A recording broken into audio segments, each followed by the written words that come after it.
세계 명화의 수수께끼.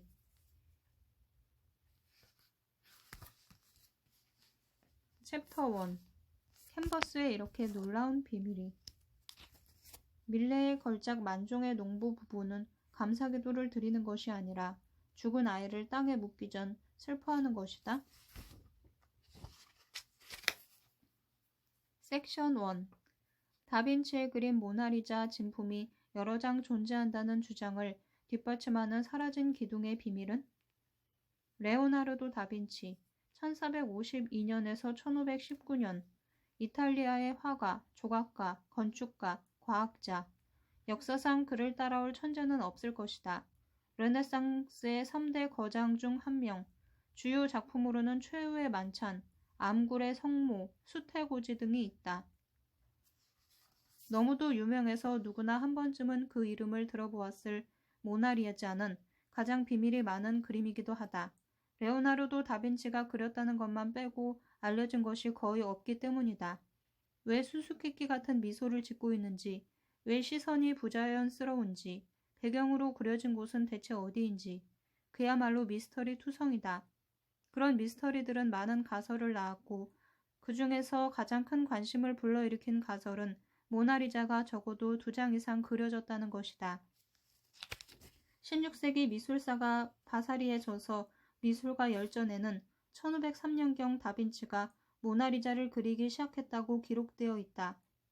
피렌체의 부호 프란체스코 델 조콘다를 위해 그 부인인 엘리자베타를 그린 것인데 모나리자의 모나는 이탈리아어로 결혼한 여성에 대한 경칭, 리자는 엘리자베타의 약칭이다.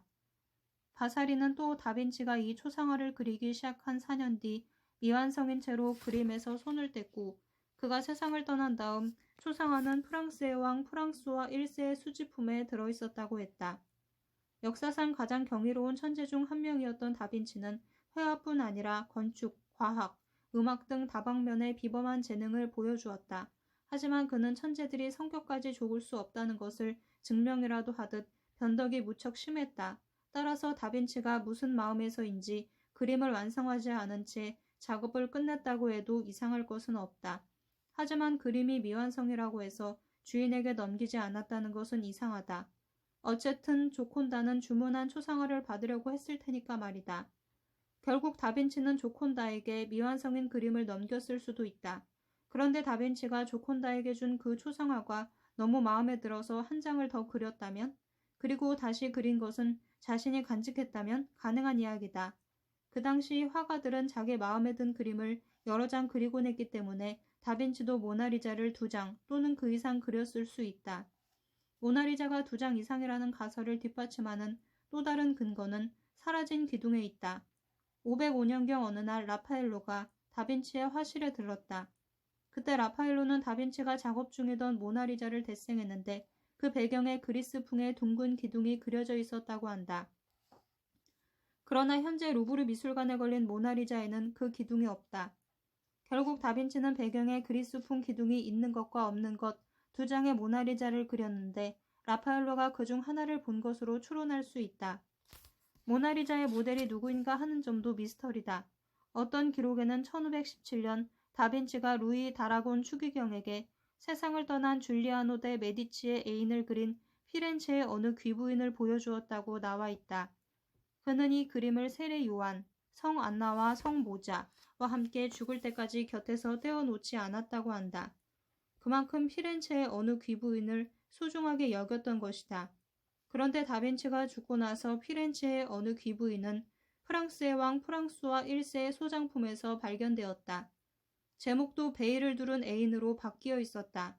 놀랍게도 이 그림은 1652년 역사가인 카시아노 델 포추에 의해 바사리가 미술가 열전에서 말한 모나리자로 밝혀졌다.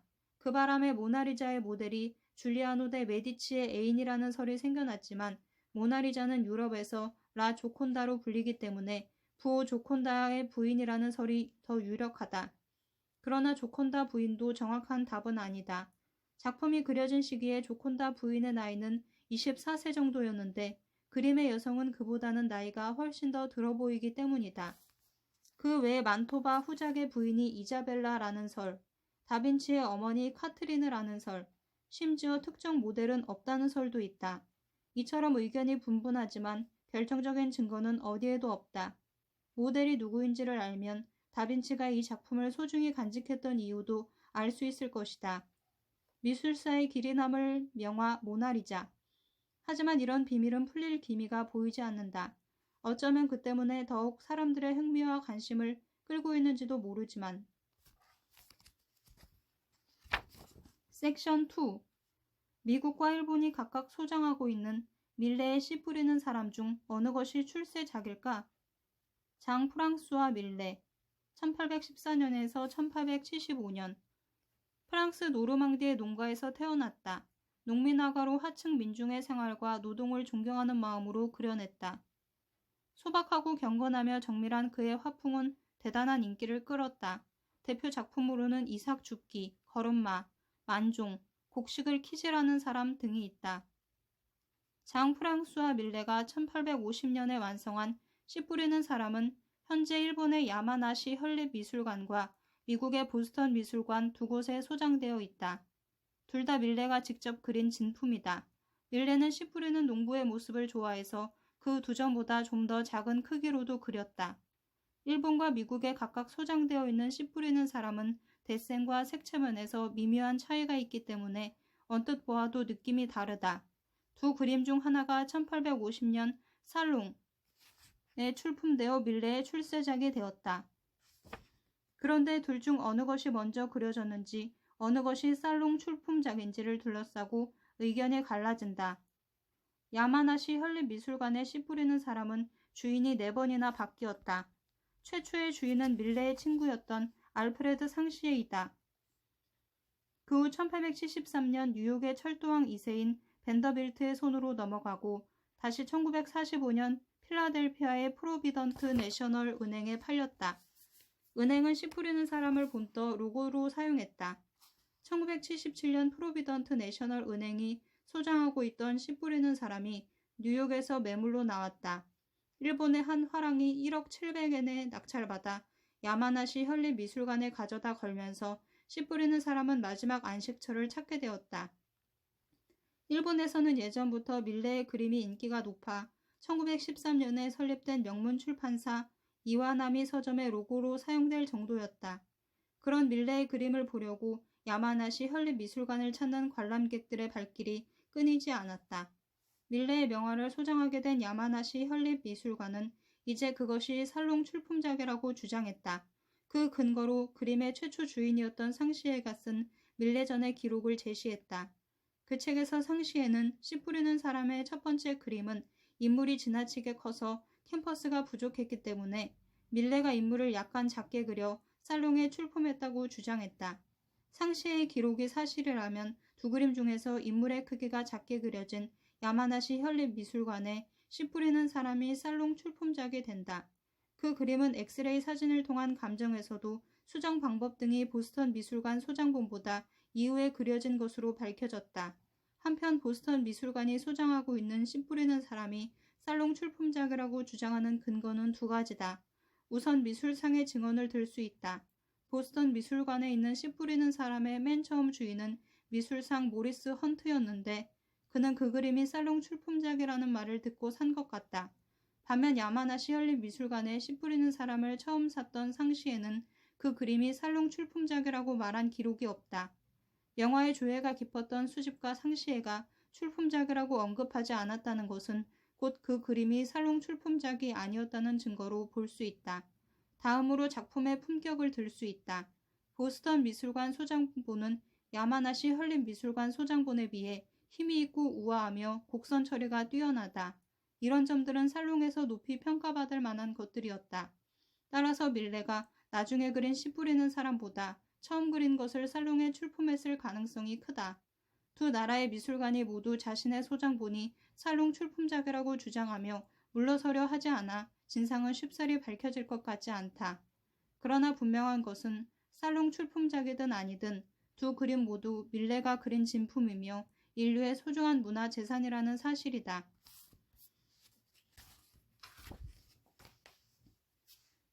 섹션 3.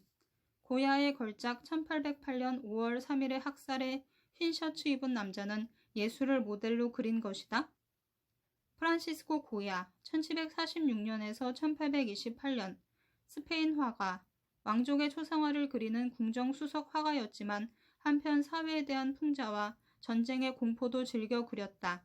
만년에 그가 그린 검은 그림 연작에서는 인간의 광기와 죄가 잘 표현되어 있다.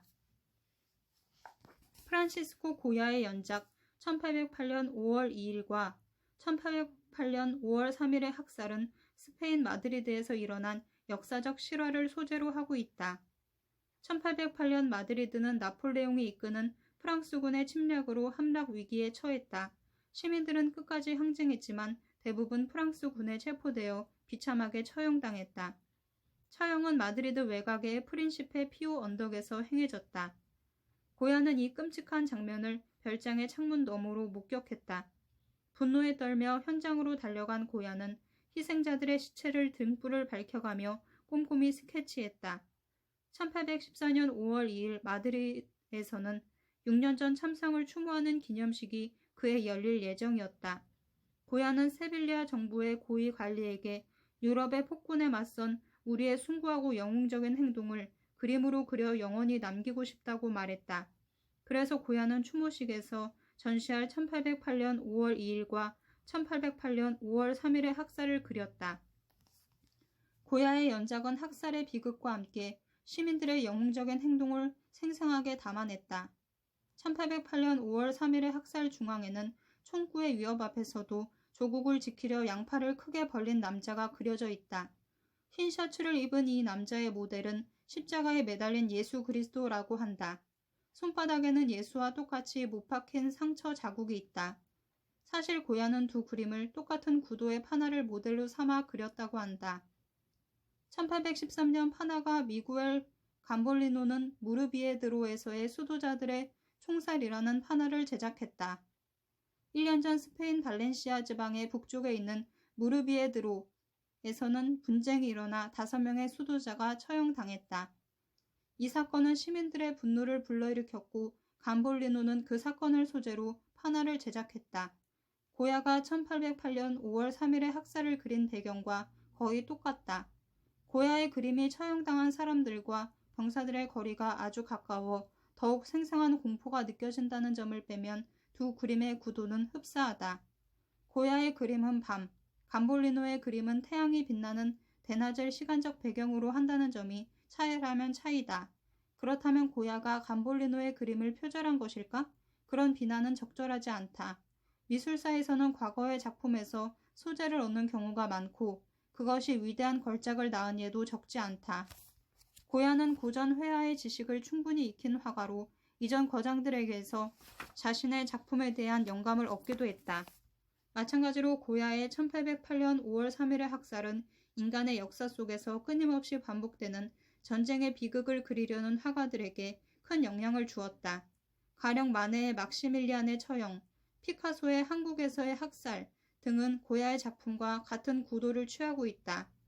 그것은 반복되는 비극과 전쟁에 반대하는 강력한 의지를 표현한 게 아닐까?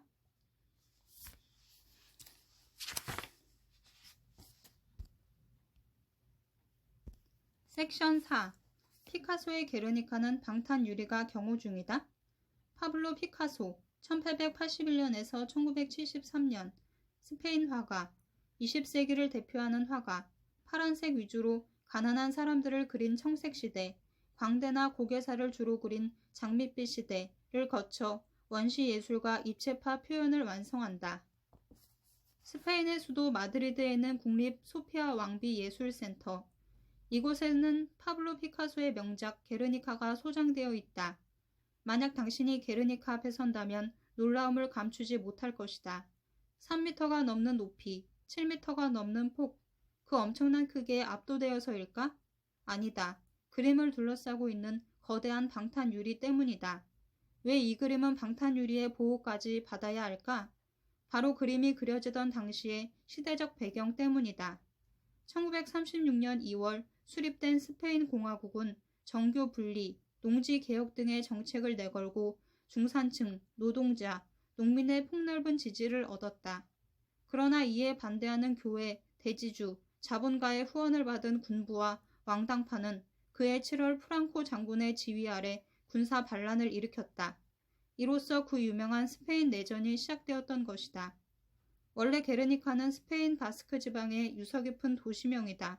내전이 한창이던 1937년 프랑코 장군을 지지했던 독일의 폭격기가 게르니카를 습격해 수백 명의 시민이 희생되었다.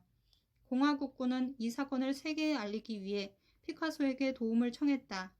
마침 피카소는 그해 열리기로 예정되어 있던 파리 만국 박람회의 스페인관 벽화 제작을 의뢰받아 놓은 상태였다. 게르니카에서의 비보를 듣고 격분한 피카소는 4일 뒤 벽화 제작을 시작했다. 독일군의 민간인 학살을 다룬 작품이니만큼 게르니카는 이상한 힘을 내뿜으며 프랑코가 이끄는 파시스트의 온당치 못한 행동을 세상에 알리는 데 크게 기여했다. 그러나 내전은 1939년 프랑코의 승리로 끝나고 이후 36년간에 걸친 독재가 이어졌다. 이제 게르니카는 프랑코의 적이었고 그 때문에 스페인으로 돌아올 수 없었다. 게다가 피카소의 작품은 어떤 것이든 스페인에서 절대로 전시될 수 없었다. 만국 박람회가 끝난 뒤 영국으로 잠시 건너간 게르니카는 프랑코 정권 수립으로 국외로 망명한 공화국 지지자들과 마찬가지 신세가 되었다. 게르니카가 망명지로 선택한 곳은 미국 뉴욕의 근대 미술관이었다. 스페인의 공화제가 부활할 때까지 그곳에 머물겠다는 조건이었다. 1973년 피카소는 고국에 돌아가지 못한 채 프랑스에서 눈을 감았다. 2년 뒤 프랑코도 그의 뒤를 따라갔다. 독재자의 죽음으로 스페인에는 민주화의 바람이 불기 시작했다. 덕분에 게르니카도 고국으로 돌아갈 수 있었다. 그런데 게르니카의 귀향을 앞두고 미국에서는 스페인의 불안한 정치적 상황을 볼 때 시기상조가 아니냐는 걱정이 많았다. 그런 우려를 반영하기라도 하듯 게르니카의 반환을 추진하던 중 스페인의 정세는 극도로 어지러워졌다. 극우주의자들이 국회를 점거해 군사정권의 수립을 요구하고 마드리드의 피카소 전시장이 습격당하기도 했다. 민주화의 상징인 게르니카의 상처라도 났다가는 민주정부를 표방하는 새 정권으로서는 국제적인 체면이 서지 않을 터였다. 그에 대한 자국책으로 방탄유리로 그림을 보호하게 되었던 것이다. 뉴욕에서였다면 상상하기조차 어려울 만큼 엄중한 경비였다. 지금도 스페인에서는 국내 분쟁으로 테러가 끊이지 않는다. 게르니카를 둘러싼 논쟁도 계속되고 있다. 스페인으로부터 바스크의 독립을 주장하는 분리주의자들은 게르니카가 자신들의 것이라고 이야기한다. 또한 제2차 세계대전 후 나타난 네오파시스트는 게르니카의 학살이 날조되었다고 주장하기도 한다. 그 외에 환경보호단체와 노동조합은 게르니카를 자신들의 활동에 유리한 방식으로 해석해 이용하고 있다. 과연 게르니카가 방탄유리의 경우에서 벗어나 자유를 만끽할 날은 올까?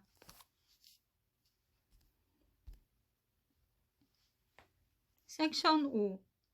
잘린 목이 공중에 떠있는 모로의 충격적인 그림 출현은 프랑스 혁명과 관계가 있다? 귀스타브 모로 1826년에서 1898년 프랑스의 화가이자 상징주의의 선구자. 신화나 종교적인 소재를 이용해 세밀한 그림을 그렸다. 미술학교에서 교편을 잡아 마티스, 루오, 마르케 등 뛰어난 화가들을 키웠다. 대표 작품으로는 오이디푸스와 스핑크스, 오르페우스 등이 있다. 상징주의의 선구자로 불리는 귀스타브 모르가 1875년에 완성한 출현은 기분 나쁜 그림이다. 이 수차화에서 모로는 신약 성서 속의 살로메 이야기를 묘사하고 있다. 유다의 왕 헤로데가 자신의 생일 축하 연회에서 새로 맞은 아내가 데리고 온 딸 살로메에게 자신을 위해 춤을 춰달라고 요청하면서 네가 바라는 것은 무엇이든지 주겠다고 제안한다. 그러자 살로메는 관능적인 춤을 추어 헤로데를 만족시킨 뒤 옥중에 있던 세례 요한의 목을 얻어낸다. 이야기 자체도 잔인하고 섬뜩하지만 모로의 그림은 그 이상으로 충격적이다. 원래는 쟁반 위에 놓여 있어야 할 요한의 머리가 살로메에게는 공중에 떠있는 환영으로 보인다. 요한의 목에서는 피가 뚝뚝 떨어지고 그의 눈은 살로메를 노려보고 있다.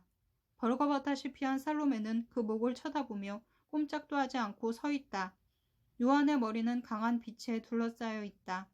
이는 죽은 사람의 영혼을 둥근 빛 안에 가둬두는 일본의 우키요에에서 힌트를 얻었다고 한다. 모로는 목이 잘려 강에 던져진 오르페우스의 머리도 그렸다. 그리스 신화에 나오는 이야기를 소재로 삼은 것인데 모로 이전의 화가들 작품에서는 볼 수 없는 모습이었다. 그러나 좀 더 시간이 흐른 19세기 말이 되면 많은 화가들이 목이 잘린 인물을 그리게 된다. 왜 하필 그 시점에 잘린 목이 그토록 많이 그려진 것일까? 이는 프랑스 혁명 때 단두대가 등장한 것과 관련이 있다. 단두대는 목을 자르는 사용 기구다. 비온의 왕비 마리 앙투아네트를 비롯한 수많은 사람들이 단두대에서 목숨을 잃었다. 이런 사회적 공포 분위기가 화하에도 반영되었던 것이다. 모로는 쿠르베 등 눈에 보이는 것만 그린다는 근대 사실주의 화가들의 경향을 비판하며 점점 환상적인 그림을 심취했다. 그러나 모로의 그런 작품도 사실은 현실 사회의 흐름을 무시할 수는 없었던 것이다. 출연에 그려진 살로메는 이후에 세기말 사조회의주의, 염세주의, 찰나적 향락주의 등에 큰 영향을 주었다. 오스카 와일드의 희곡이나 리하르트 슈트라우스의 악극 등 살로메를 소재로 한 걸작이 속속 배출되었다. 우키요에 일본의 무로마치 시대부터 에도 시대 말기 14에서 19세기에 유행한 우키요에는 풍경, 서민들의 일상생활, 가부키 배우, 미인도 등을 그린 풍속화다. 주로 형형색색의 목판으로 찍어낸 목판화를 뜻한다. 마치 사진을 찍은 듯이 뚜렷한 도안, 강렬한 색채, 그림자를 표현하지 않는 것이 특징이다. 현대 미술전에서 보는 것처럼 액자에 넣고 멀리서 감상하는 것이 아니라 생활 속에서 쉽게 접할 수 있는 대중문화의 일부였다. 마네의 피리 부는 소녀는 우키요의 영향을 받아 탄생했다. 모네와 고흐 등 유럽 인상파 화가들을 사로잡으며 그들의 그림에 영향을 끼쳤다. 상징주의 1800년대 후반 프랑스에서 시를 중심으로 시작된 문화운동. 상징주의의 목적은 물질 세계와 정신 세계 사이에 갈등을 해소하는 것으로 사실주의에 대한 반발로 나타났다. 사실적 표현보다는 인간의 내면과 꿈 등을 상징적으로 표현하려는 것으로 삶, 죽음, 불안, 사랑, 성, 환상 등을 주제로 삼았다. 이런 경향은 1910년대까지 계속되다가 20세기 초 야수파와 입체파의 출현으로 점차 자취를 감추었다. 대표 화가로 모로, 카리에르 등이 있다. 섹션 6. 제리코의 메두사호의 뗏목에서 배에 탄 사람은 왜 실제보다 많은 20명일까? 테오도르 제리코 1791년에서 1824년 프랑스 화가 낭만주의 회화의 창시자이다. 말이나 빨리 달리는 동물의 속도를 즐겨 그렸다. 전쟁이나 노예제 반대 등 정치적인 사건을 주제로 한 그림에도 뛰어났다. 화려한 색채와 동적인 구도가 특징이다. 테오도르 제리코의 대표작 메두사호의 뗏목은 현재 파리 루브르 미술관에 소장되어 있다. 폭풍우가 사납게 몰아치는 바다 위에서 이리저리 떠밀리는 뗏목. 그 뗏목 위에는 죽음에 쫓기는 사람들이 타고 있다. 이 그림에서 가장 인상적인 부분은 뭐니 해도 생존을 위해 처절하게 몸부림치는 사람들의 모습일 것이다. 메두사호의 뗏목은 1819년 살롱에 출품되어 엄청난 사회적 반향을 불러일으켰다. 이 그림은 메두사호라는 배의 이름에서 제목을 따왔다. 메두사가 그리스 신화에 등장하는 마녀의 이름인 탓으로 이 그림이 신화 이야기를 그린 것으로 여기기 쉽다. 그러나 실제로는 프랑스의 한 일간지에 실린 끔찍한 사고를 그린 것이다. 따라서 그림이 그려졌던 당시부터 유난히 사회적 관심을 끌었던 작품이다. 1816년 여름 프랑스 군함 메두사호는 군인들과 그 가족, 이민자들을 싣고 아프리카의 식민지 세네갈로 향했다. 그런데 이 배가 그만 아프리카 서해안에서 좌초되고 말았다. 큰 사고는 아니었지만 함장의 경험 부족과 잘못된 판단으로 배를 버릴 수밖에 없었다. 그런데 200명이 넘는 승객을 태운 메두사호에는 구명보트가 겨우 몇 척밖에 없었다. 결국 신분이 높은 사람들과 그 가족은 구명보트로 탈출했지만 하사관과 어부, 세네갈로 이민하려던 민간인들은 배의 목재로 급하게 만든 뗏목을 타고 바다를 떠돌게 되었다. 뗏목은 무려 157명을 태우고 구조선이 오기만을 기다리는 운명을 맞이했다. 판자 한 장 위에 탄 것이나 다름없는 열악한 상황에서 사륙과 자살, 인육을 먹는 등 살아남기 위해 몸부림치는 처참한 하루하루가 흘러갔다. 13일 뒤 그들이 구출되었을 때 생존자는 15명에 불과했다. 여느 괴담을 능가하는 뗏목 소식을 접한 프랑스 사회는 술렁였다. 그리고 3년 뒤 제리코에 그린 메두사회의 뗏목이 발표되었던 것이다. 제리코는 뗏목을 가능한 작게, 그리고 거기에 탄 사람은 실제로 구출된 사람보다 많은 20명을 그렸다. 굳이 죽을 사람을 5명이나 더 그려넣은 이유는 무엇일까? 바로 당시의 처참함을 보다 극적으로 표현하기 위해서였다. 그리고 제리코는 저 멀리 뗏목 위에 사람들을 구출하러 오는 함선을 그려 절망 속에도 희망이 있다는 메시지를 전달하고자 했다. 그 점 때문에 제리코의 그림은 메두사호의 침몰 사건이 사람들에게 준 충격을 완화시켜 주었다. 이 그림에 사용된 기법도 주목할 만하다. 돛의 꼭대기점과 뗏목에 탄 사람들이 만드는 삼각형 구도는 인간의 운명 앞에 놓인 절망과 희망을 상징하고 있다. 이처럼 극적인 장면을 표현함으로써 그림은 보다 박진감이 넘치고 생생하게 느껴진다.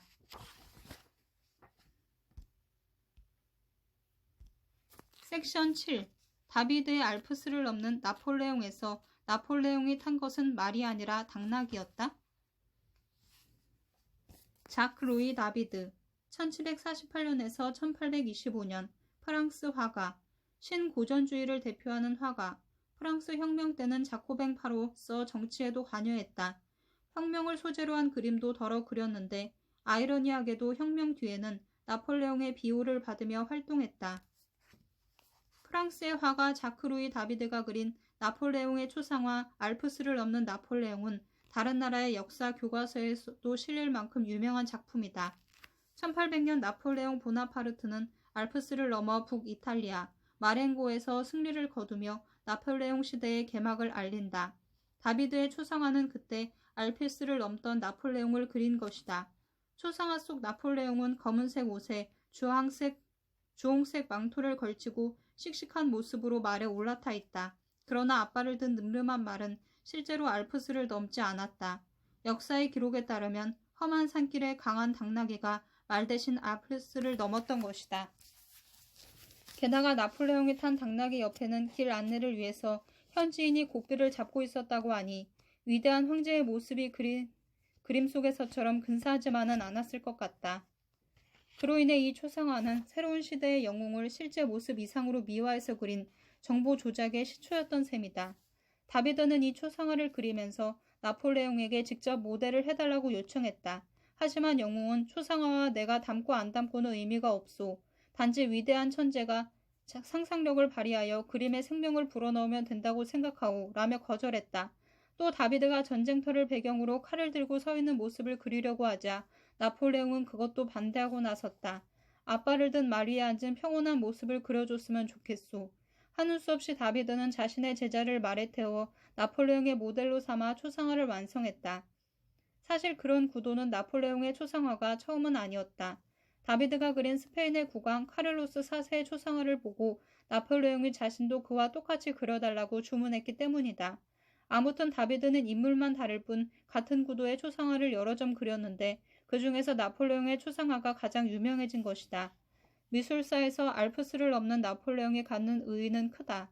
다비드가 한 해 전에 그린 신고전주의 경향의 레카미의 부인의 초상과 비교하면 확연한 차이를 느낄 수 있다. 레카미의 부인의 초상이 그리스 여신처럼 우아하고 단순하다면 알프스를 넘는 나폴레옹은 영웅의 이미지에 걸맞게 힘과 열정이 느껴진다. 그런 역동적인 이미지는 이후의 낭만주의 사조에 큰 영향을 끼쳤다. 또 다비드의 정치적인 행보도 이 초상화를 볼 때 흥미를 끄는 점이다. 나폴레옹보다 20살이나 나이가 많았던 다비드는 프랑스 혁명이 일어났을 때 40대 초반이었다. 당시 그는 자코뱅 당원으로 혁명에 몸을 던졌다. 그러나 로베스피에르의 실각과 함께 그만 감옥에 갇히는 신세가 되고 말았다. 그랬던 다비드가 화려하게 부활할 수 있었던 것은 나폴레옹의 비호가 있었기 때문에 가능했다. 그러나 황제의 비호를 받는 화가라는 영광 뒤에는 권력에 아첨하는 배신자라는 수치스러운 꼬리표가 따라다녔다. 그래도 다비드는 쉬지 않고 나폴레옹의 초상화를 그렸다. 그 뒤 나폴레옹이 왕자에서 쫓겨나자 어쩔 수 없이 그는 외국으로 망명해야 했고 1825년 벨기에의 브뤼셀에서 77세로 파란만장한 생애를 마쳤다. 신고전주의 신고전주의는 18세기 후반 프랑스에서 볼 수 있었던 고대 그리스 로마로의 복귀 운동을 가리켜 사용된 말이다. 그때까지의 로코코 미술이 지나치게 감미로운 양식으로 소재도 귀족주의적, 퇴폐적이라는 야유를 받았고, 그로 인해 그리스 로마의 고전 양식을 본보기로 해 새롭고 세련된 예술 양식이 태어났다. 엄격한 형식미와 사실성을 중시하는 것이 특징이다. 대표 화가로는 푸생, 앵그르 등이 있다.